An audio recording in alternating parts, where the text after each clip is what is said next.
Hello, Internet. This is Dave over at Hobbytown USA, Richmond, Virginia. And today we'll be doing some painting. We'll be turning one of these into one of these. Oh, yeah. These are the materials we'll be using today.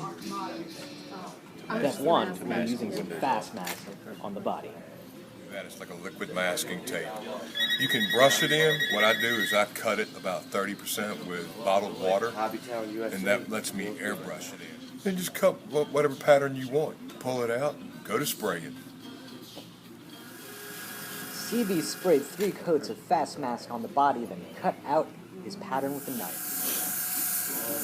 Now we'll see CB spraying Vallejo green polyacrylic paint into the pattern he cut. Lime green. You want a monster pattern, and this will just I'm just throwing it right in the airbrush, and this is going to kind of show you just how rapidly you can airbrush a body. Right in, right to the mask. And all I'm doing is just kind of following the lines of where we cut the mask. Laying the Vallejo in.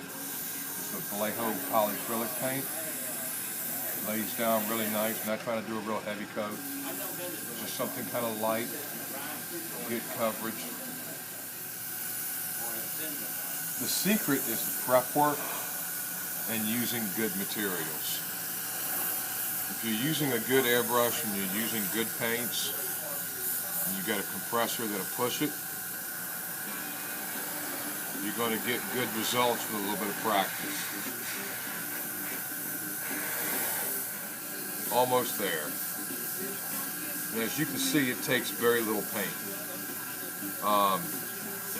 In relation to if you were using like a spray can, you're getting really, really good coverage with something like this.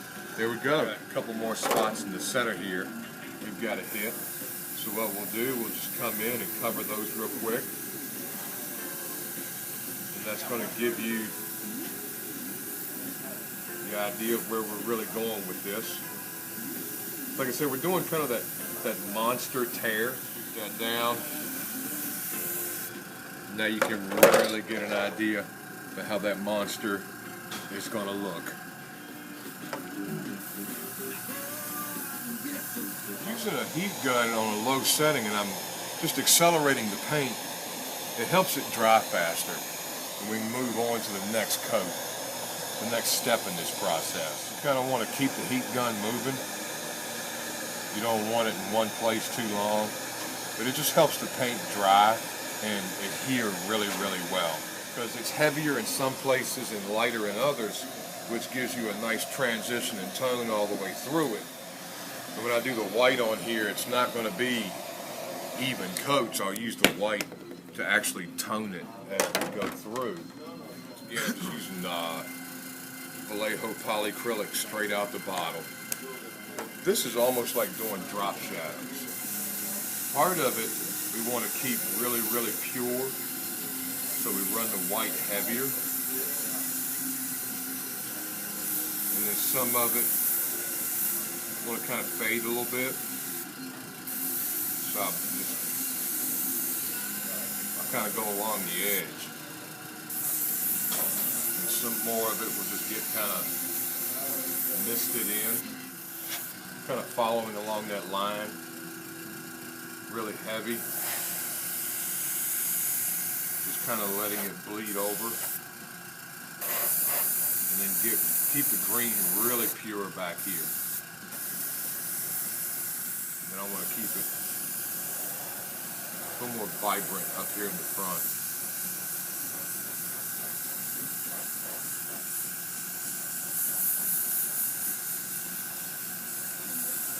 So you can kind of see how the white's gone in. It's kind of random. Part of it is going to be really, really bright. Part of it will be darker because the black will go behind that. You can see here how the transition is taking place already. What the white is doing, you can see it really good on this side. It's going to keep some of the green more vibrant and bright because a black backer will go behind this, which will fill out the rest of the car. So it's going to allow that one tone of green to change colors and transition by the color that you put behind it. Like you can see right here, we didn't do a complete coverage. It's just part of it is shot in.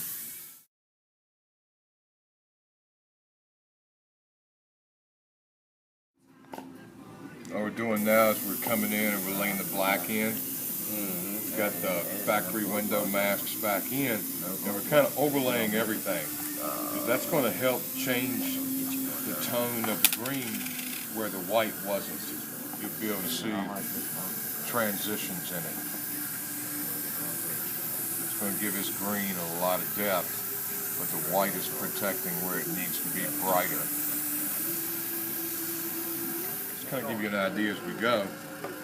You can see how the green is transitioning now. Oh, that looks nice. Multiple shades of green, even though we only originally sprayed one shade of green. You see how it's transitioning. This is just even coverage. That shows you what the car is going to look like. Nice. With all the transitions. She is. Ready? Thank you. There's a plunger. Lines that were drawn on that protective covering earlier will come off when we peel this outside cover off. Because it's an overspray cover. It's going to be similar to the liquid mask in nature.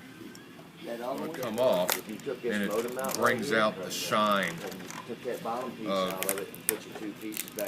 the finish as well. You could even, if you wanted to get nuts with it, all that comes you off. could. What we have left to do now is let it finish drying, pull the window masks out, put the exterior decals on, and it's ready to run. Pulling it off, everything.